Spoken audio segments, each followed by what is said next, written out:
everybody. Welcome to the Insight Seminar for Miss Holmes and Miss Watson in Apartment 2B. Thank you. I would love to acknowledge the folks who support this program, Vicki and Carl Zeiger. Thank you so much for your continued sponsorship of the Insight Seminars. We have a great time doing it. I know you've seen me chatting it up here, and I feel like, oh, this is part of my job. Wow. So I have next to me a gentleman who needs no introduction.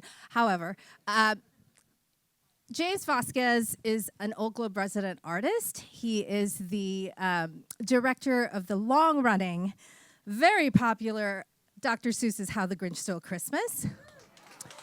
He has also directed many times on the Globe stages, including last year's Merry Wives of Windsor, and then Under a Baseball Sky, Hurricane Diane, Hair, y'all remember Hair, and the list goes on.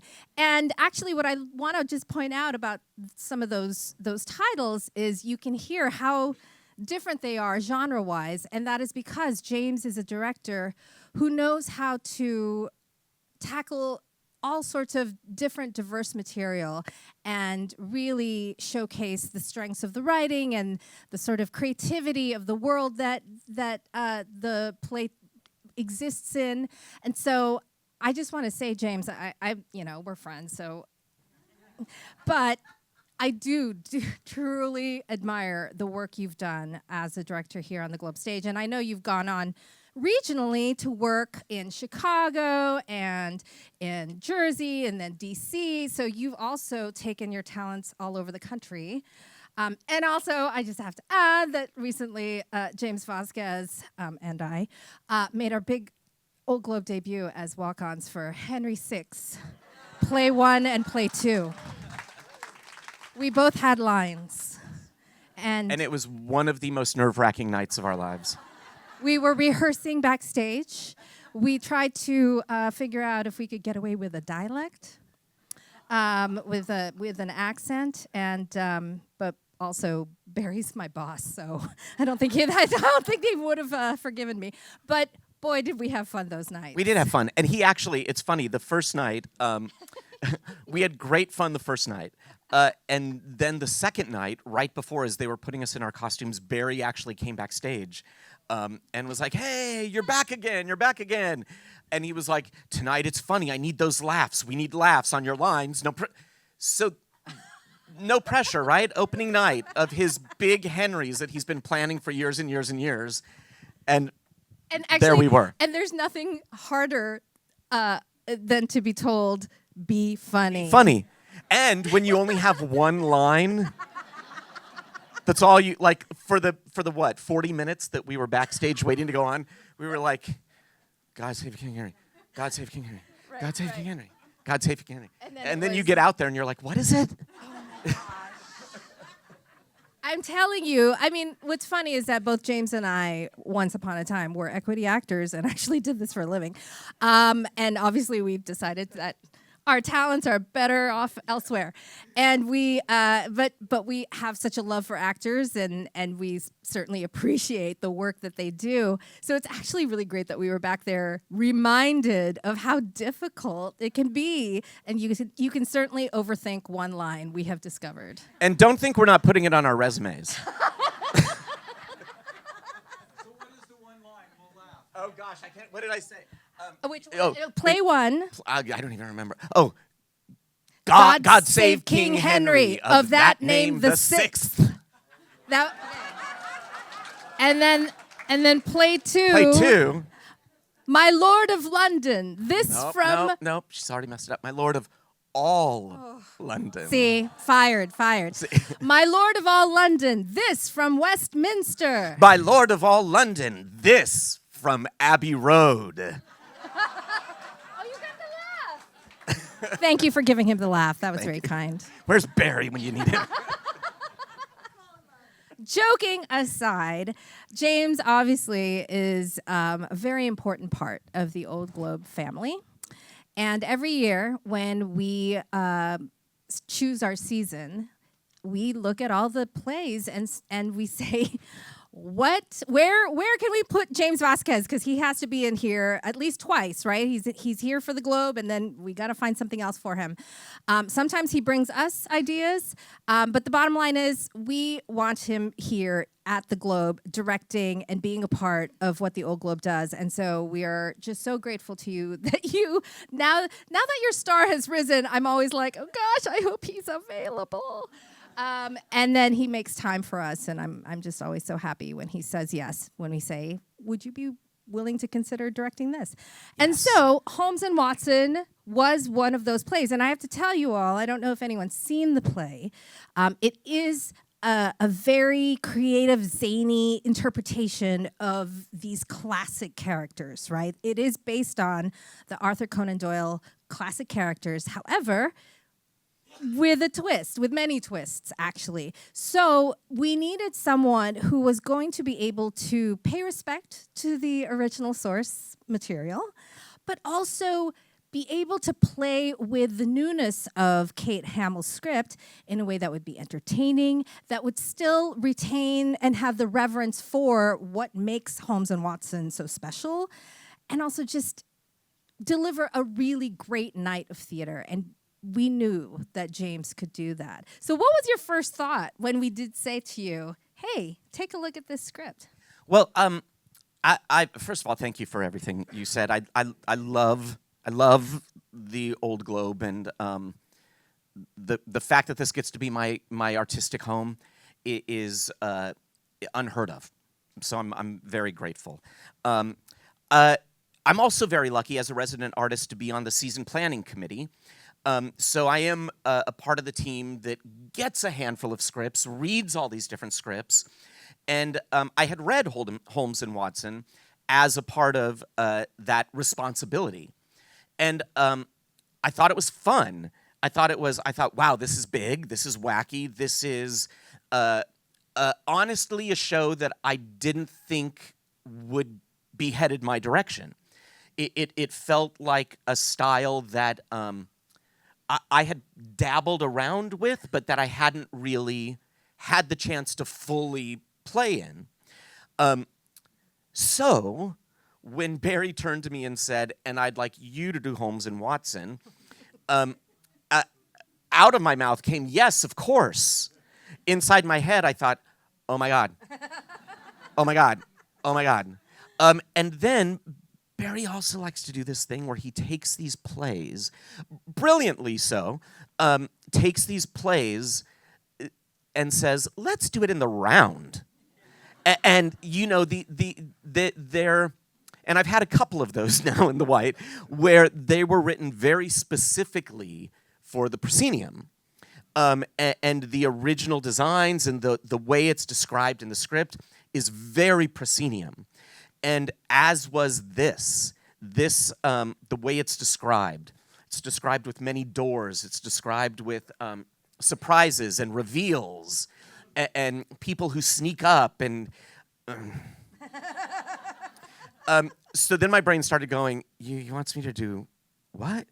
But then, as I started reading it more, I love that you said I always honor the original. I do. I always start with the original. I always start with the basics and go back to the beginning. However, the playwright, very specifically when describing the world and the set for this play, describes a very cluttered, messy apartment, very much like a curio shop, and you know, with all these different things from time periods. And Watson even comments on, oh my gosh, this is so messy in here. I didn't want to do that in the White. I didn't want to do it in the round. It's already a really specifically confined space, and I didn't want to make it tighter. I had also, with Under a Baseball Sky, our scenic design started with that entire stage covered as a junkyard, and little by little it got taken away to be cleared. And so I thought, well, I've sort of already navigated that. I didn't want to. she makes a note, the playwright makes a note in her script about how fun would it be to have a chessboard off on the side of the stage, and occasionally Holmes and Watson go over and just move little pieces of the chess game. And I thought, well, that's fun. But what if we were the chess players, and what if our world was a chessboard? And that got me excited and got me thinking. And from that, our scenic designer, Sean Fanning, and I just sort of ran with that and came up with some fun little surprises within it and some fun little concepts surrounding it, while going back and honoring Kate and Doyle's original stories. Did I answer the question? What did I first think when I first got it? I thought, oh God, oh God. But little by little, you know, and truly, I think the big reward from this one, they always teach me lessons, and the big lesson, the big reward with this one is let it go and jump off the cliff. You know, truly, because there are so many moments in this particular show that are wacky and weird, and we tried in the rehearsal room to make sense of a lot of it, and we often just discovered you gotta jump off the cliff and trust it and go. And when you do that, it starts flying and it starts playing and it's silly and it's fun. And I think that's the lesson, you know? It doesn't always have to be taken so seriously. How much of that, the sort of idea of what the play looks like, is already in your head when you start, let's say day one at the table read? Do you already have a plan as far as like, oh, okay, so I know that I want... 100%. Oh, you do? Okay. Yes, absolutely. I come into first day of rehearsal with the entire show staged in my brain, in my body, in my heart and soul, and I have ideas of what I want the final product to look like. Yet, the missing, and I always joke about doing the one-man version in my kitchen, because it's true. That's where I'll stand in my kitchen and I'll just move around and I'll play all the parts and act it out. And yet, as prepared as I am for first day of rehearsal, I always feel wildly, wildly unprepared going in, because the missing pieces are the actors. And so I call it my roadmap. I always go in with a really, really, really strong roadmap, and this particular cast shifted my roadmap left and right because they're so smart, they're so brilliant. However, I find having that roadmap and having the clarity for myself of where we're going and what we're doing, we can veer off, we can take left turns, we can make U-turns, but I always know where we're headed back to. So I say that it's always fully staged. It is. It's not what you end up seeing in the final product, because they come in and they fill in the blanks for me, and they will change the roadmap, but we just redraw it. I mean, I think that's why I was a little surprised, because in watching you during rehearsals, you give a lot of freedom to the actors to explore. And I think that that's incredibly liberating and also inspiring for those actors, because then they know that you're trusting them to find their characters and figure out moments on their own. So I was just surprised, because I thought, oh, surely you're just coming in with like a loose idea, but you're saying like it's pretty fixed in your head. It's pretty fixed. But again, it has the flexibility to shift. Yeah. And also, well, now we've worked on several shows together. I just realized I didn't introduce myself. Hi, I'm Kim Heil, artistic producer, head of casting. That's what I was getting to. And so one of my jobs is to work with the directors to cast the shows. Now, we do hire a casting director based in New York to coordinate and invite actors to audition for us, or they send tapes of actors that they recommend. But that's one of the things I actually really enjoy doing with James, because James has an idea of a kind of actor that he loves to work with. And sometimes they're actors that we all know and love, that we've seen. Many of you may have seen Jen Harris, who was in Merry Wives of Windsor. She was in Hurricane Diane, and she is also in Holmes and Watson, and she's someone that we love here at the Globe. And she's just a chameleon. She's someone who can, and a natural comedian also. But you also have this eye for the kind of actors who bring a certain, je ne sais quoi. Like they have a quality that is both, when you call on them to be playful, when you call on them to be quirky, they do that, but they're also really good technicians when it comes to actors. So talk a little bit about what you were looking for when we were casting this. I like oddballs. I like oddballs.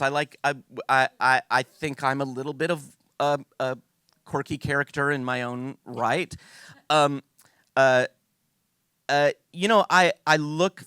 love trained actors.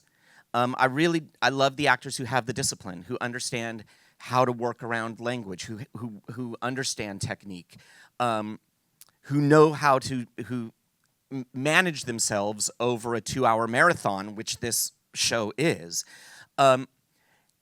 Yet I also look for folks who make odd choices, and not the typical choice. So if somebody comes in and makes an odd choice or is a little off in their approach, clearly I want them to be sane, right? But that you're finding someone who's gonna be playful. You're finding somebody who is not afraid to make a mistake and all laugh about it at the end of the day. Because honestly, what we do is ridiculous. I think what we do has value and is wildly important, has opportunity to open eyes and change minds. I do believe that. And it's called play. It's called a play. And so finding those folks, we just the male actor in our show. It's 3 wonderful women and 1 man in the show. And just today in notes, he came in saying, "I think I want to try something totally different with one of the characters." And I said, "We open in 2 days." No, But I love this guy, and I can't wait to work with him again in the future, because every day it was that. He was like, what if we? And I love the what if, and not the this is it. Yeah.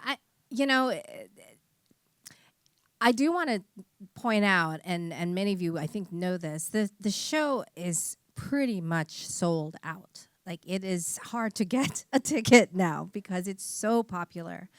And, I think that is both because of the fact that it is Holmes and Watson, which is just a popular, team of characters, and also it's James Vásquez.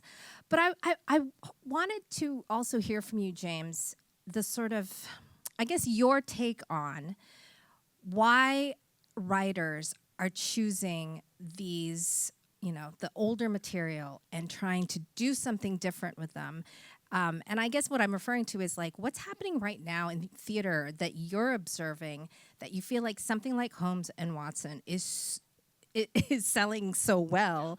I have my opinions, but I'm just so curious what you think. The last handful of years, I feel very blessed and very lucky. As Kim said, I have been branching out and working throughout the country, and meeting different neighborhoods of people and different communities of people.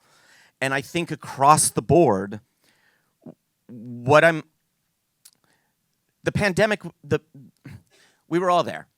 We were all locked up in our houses. We were all silenced and taken away from each other for that time. And I think what we do in theater is an opportunity for folks to come together and to experience and share. And do we have to agree about the outcome of the show that we see? No. And often I hope we don't, right? Because that leads to discussion and that we take different things away from it. But I am seeing people coming back together and wanting to laugh and wanting to be joyful and wanting to still learn and grow, but wanting something that's also a little comforting. And there is comfort in Sherlock Holmes and Dr. Watson, right? We know those characters, and yet we don't want to see the same old. We still want to be challenged a little bit, so let's mix it up.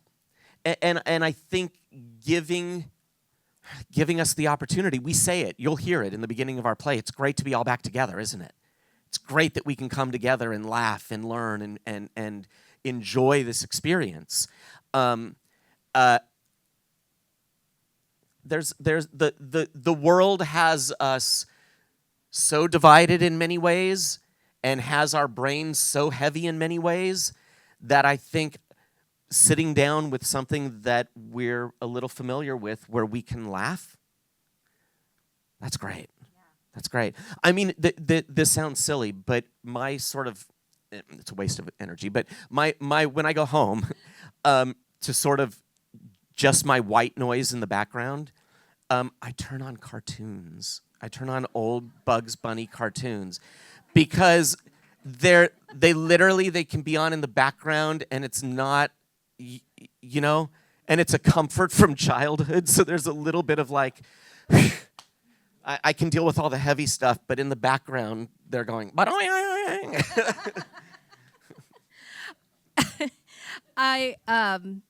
I appreciate what you're saying because I think, you know, part of the challenge that we have here as the artistic department at the Globe is how do we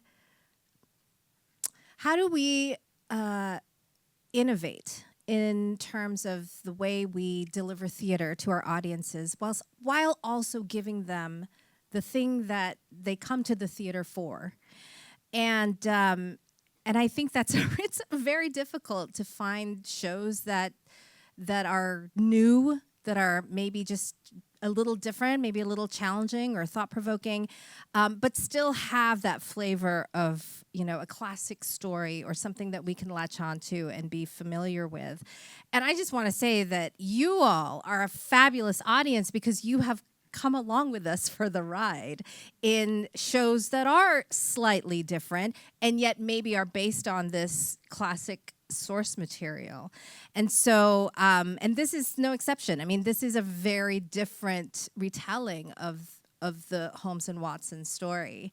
And so... And yet, it's all in there.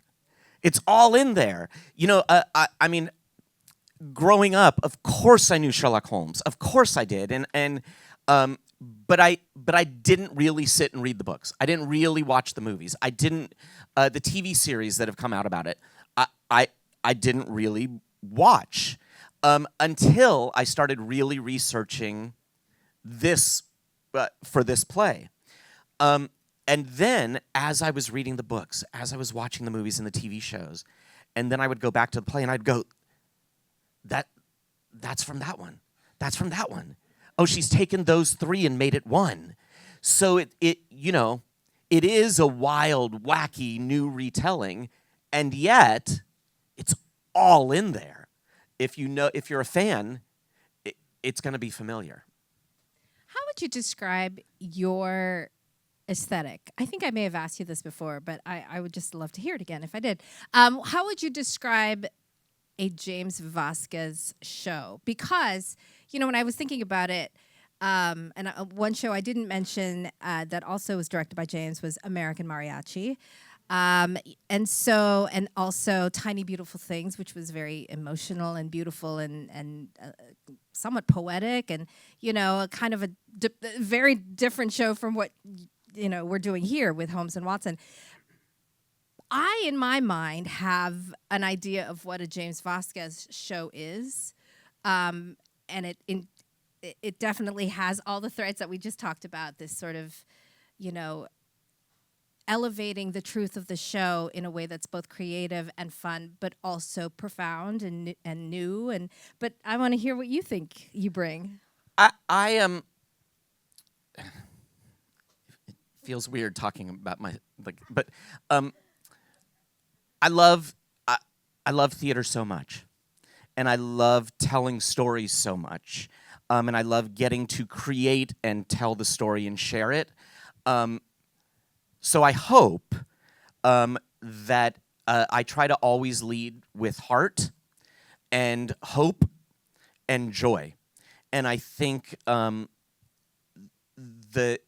hope my rehearsal room is happy and playful and fearless, and that from that, actors start to open up and start to share a bit of their heart and soul, and it carries over onto the stage and in the story.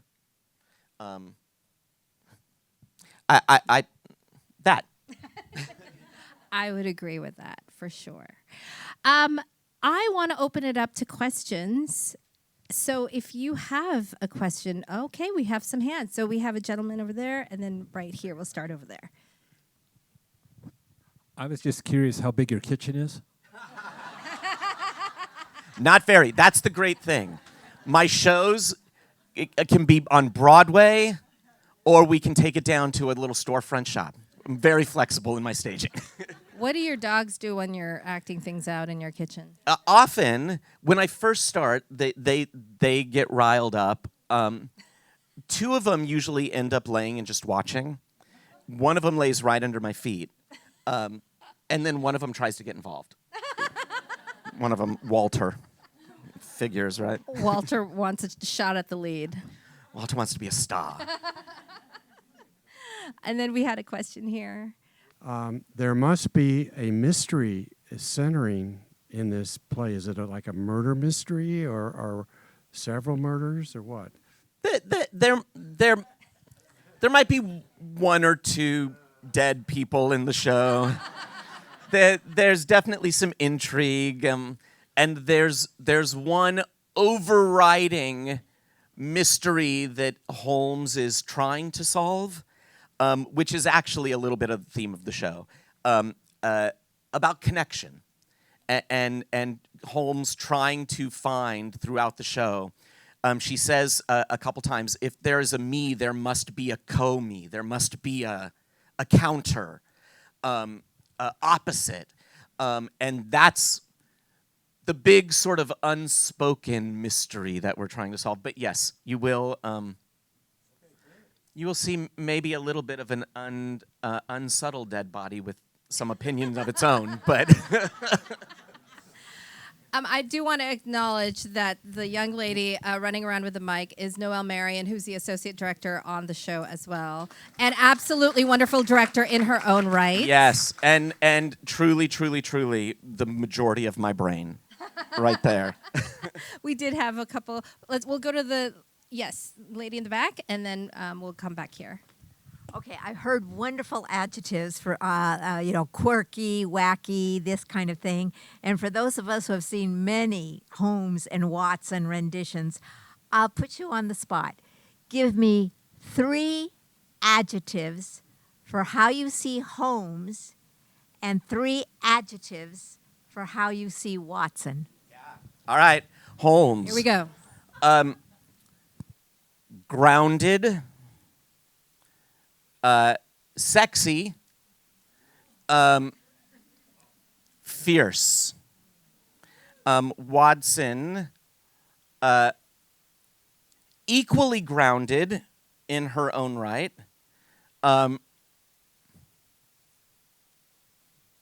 Fierce. Well, this is not necessarily an adjective, but the ultimate brains of the group. Of the duo, the ultimate, I think so. Much like Noelle and my duo, most of the brains of the group. We had a question here, Noelle.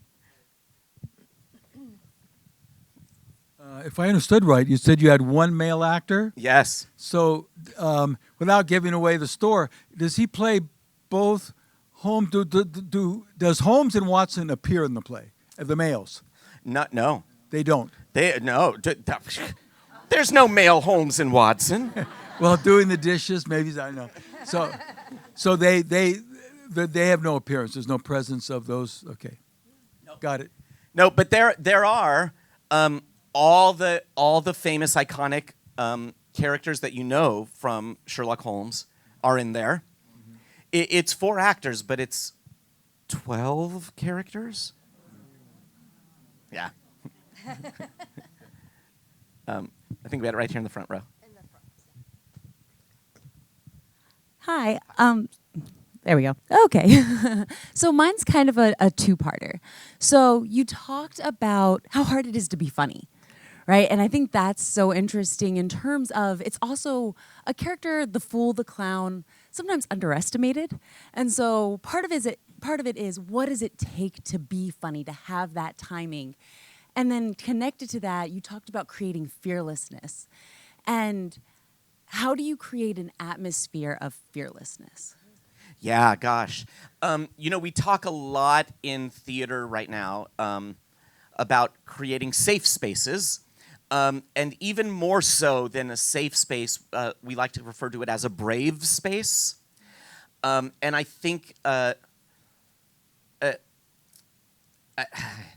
it varies from room to room and project to project. With this particular project, creating that brave space really, the way I like to work is our first day of rehearsal is we read the script, but it is really about the cast getting to know each other and getting to know each other as humans. And I know it's first day, so we're not going to break down all those walls, but opening ourselves up a little bit so that when we do start getting up on our feet and playing, we know about each other a little bit.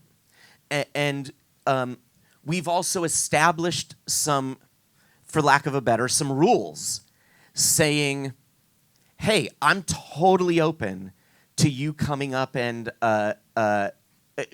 grabbing me. I struggle with being touched on my right elbow. If you could just stay away from that. So honestly, just creating this communication of dialogue in the room and creating some boundaries, but not really using those words where, again, we want to come in and we want to play and we want to create. I think to go to the first part of your question, gosh, you how do you create funny? How do you create it? It is, I don't think everybody is suited for this play.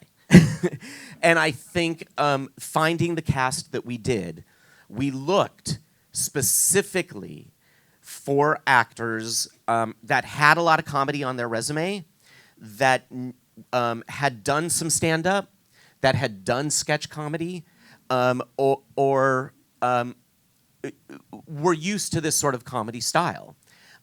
Now, we did at one point run into a situation where we found ourselves with 4 different styles of comedy out there.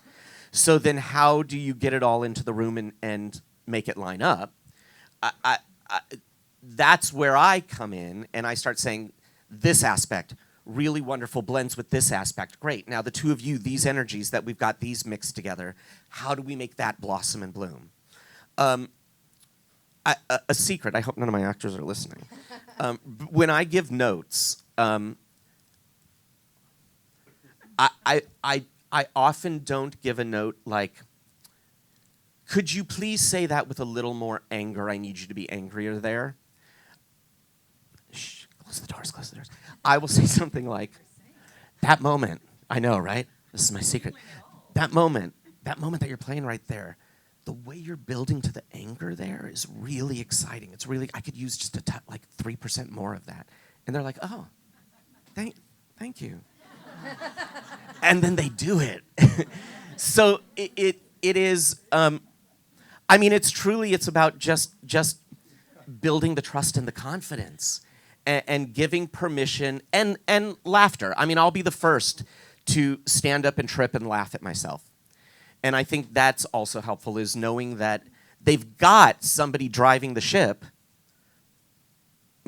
who's not afraid, who's not afraid to be silly, who's not afraid to be goofy. And the thing that I will say about you, having watched you work, is that James is very curious. He asks questions.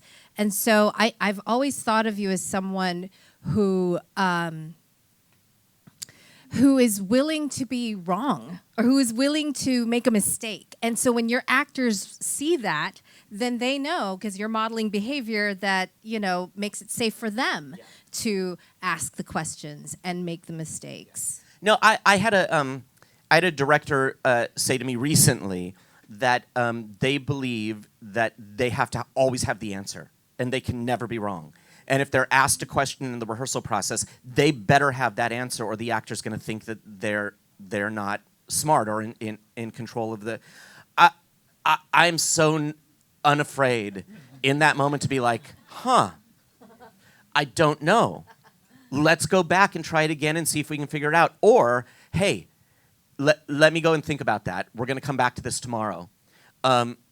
And I love that again, because we've got our roadmap. We know the path we're driving. And maybe that question makes us go, "Rrrr," but we know where we need to go to come back. I always say best answer in the room wins.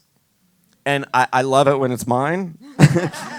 But if it's not my answer and it's going to serve the play and really tell our story successfully, great.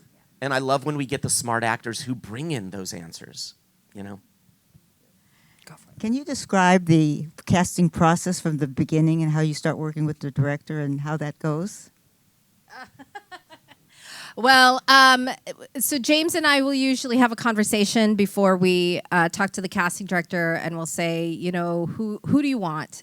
Are there people that you definitely want in the show? And I'm going to speak more generally. I mean, specifically this too, but also about the shows that we've done together. And then he'll say, for this role, I really would love to try this person. And sometimes James is like, how about that movie star? And I'll say, let's give it a shot. Yeah, no, Barry spoiled me.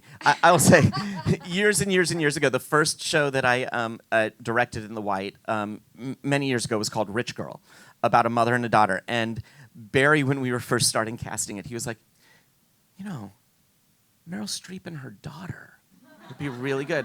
And I was like, yeah. But then I was like, let's try it. I mean, it didn't even make it through the dialing of the number, but so he sort of spoiled me when he's like, try. So truly, last summer for Merry Wives, I was like, okay, let's start with Sutton Foster and Audra McDonald. Neither of them were available or interested. But sometimes we get surprised. So we build a list based on who he wants. I really want to start with who does James want? And then we'll deal with the realistic, people later. But we start with who does he want? And then from there, we have a meeting with the casting director and say, okay, because in my mind, who he wants will sometimes provide an archetype for the kind of actor that he wants for a role. And so if he does say Sutton Foster, I'll know, okay, so leading lady, comic chops, can move really well. Immediately I know what that means in my brain and how that could apply to the role that we're trying to cast. So then we have a conversation with the casting director, and then at that point he goes off and he builds a list of people. And we look at the list choices. Maybe at this point we've gone out and offered to a couple actors. Sometimes they say yes. Sometimes, most of the time, they say no. And it usually has more to do with they're shooting a movie or they're on a Broadway show. And then we just kind of go down the list and we figure out, okay, well, this person's not available and we want this person.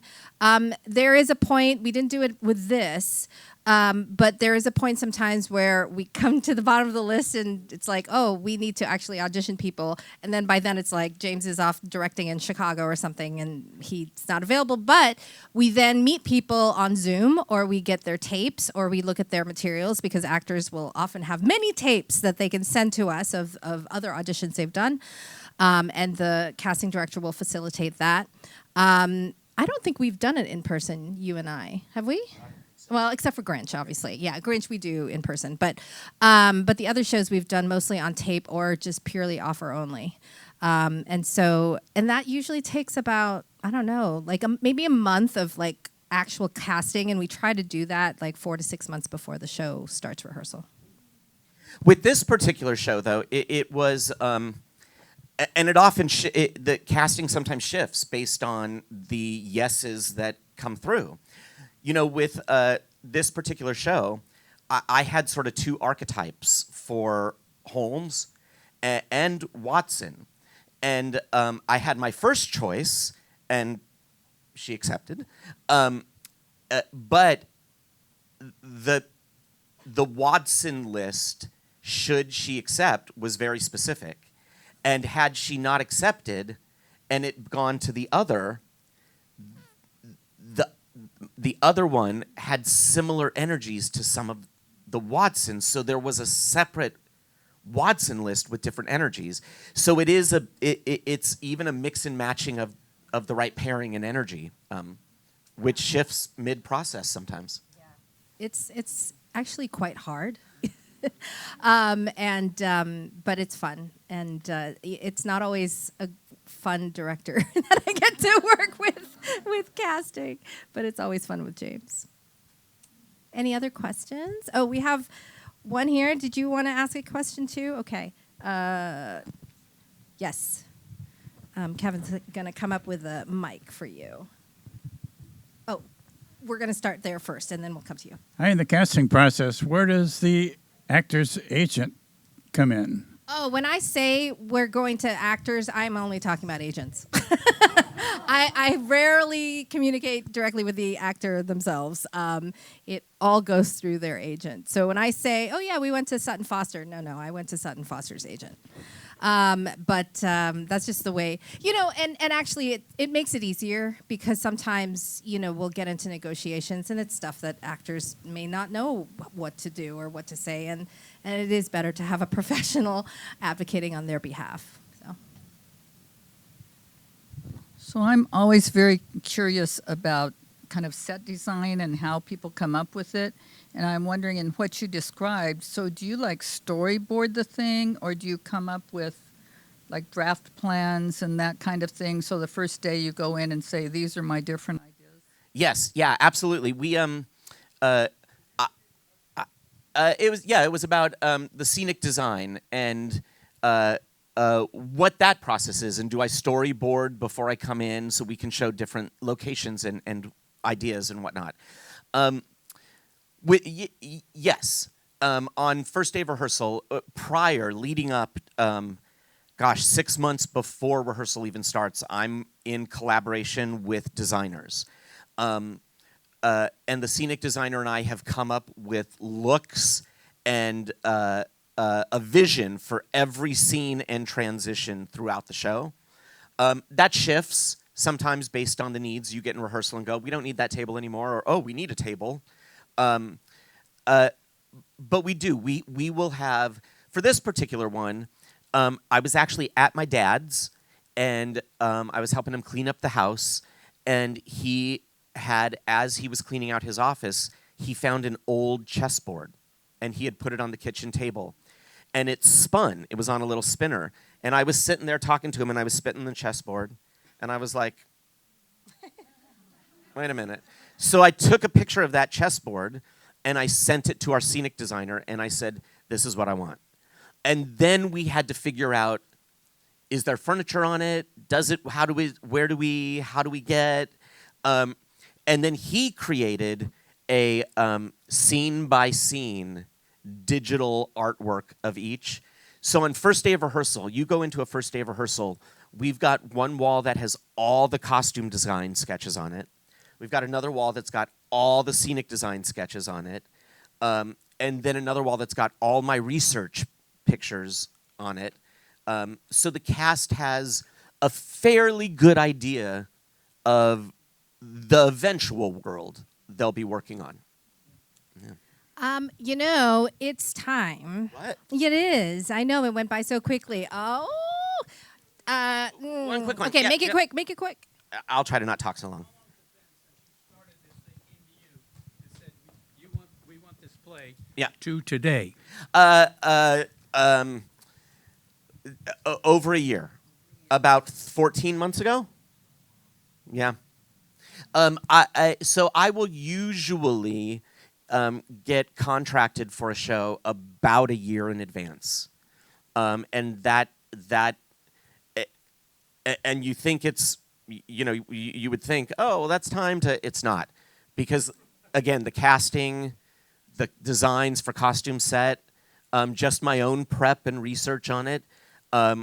It's funny. I was in a production meeting on Zoom for something last week, and I was in the meeting for a good 5 minutes before, in my brain, I went, "Oh my God, I'm in a meeting for a totally different show than the one that's in my brain right now."